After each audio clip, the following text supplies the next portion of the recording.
Hi, welcome to Quirky Commentary, a review on Interview with the Vampire. So this is all my opinion, no one else's. I don't own anything but the thoughts in my head as I watch the episode. So this could be the last one of these I do, or in this last format. I'm trying different things. I just enjoyed making the videos themselves, not for any enjoyment but my own.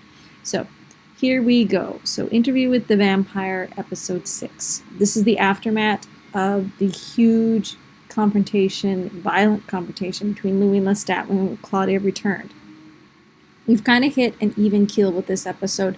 It's basically the tepid point before the storm hits. So the best parts I found of this episode were not quite in the modern era, but anything involving Daniel, Louis, and Rashid. And I say his name in air quotes because who the hell is Rashid?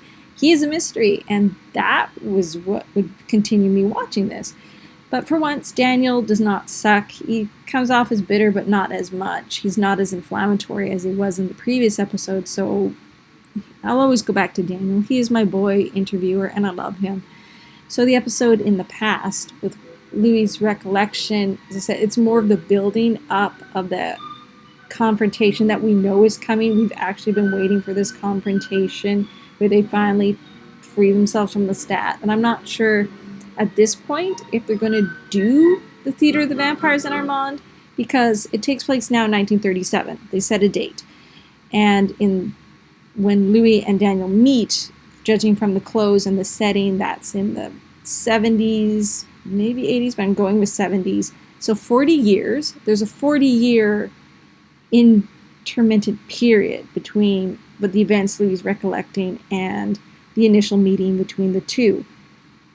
That's a lot to happen, and that's a lot of growth and grief to happen in that short time. So I'm really curious about what AMC is going to do, how they're actually going to bridge those gaps, or if they don't even go to Paris at all, if there's no Armand, unless Rashid is Armand.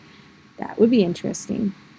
But what we can do is move forward and hope that the story maintains its good standing, because it is a well-done series, even with the highs and lows with following Anne Rive's original canon.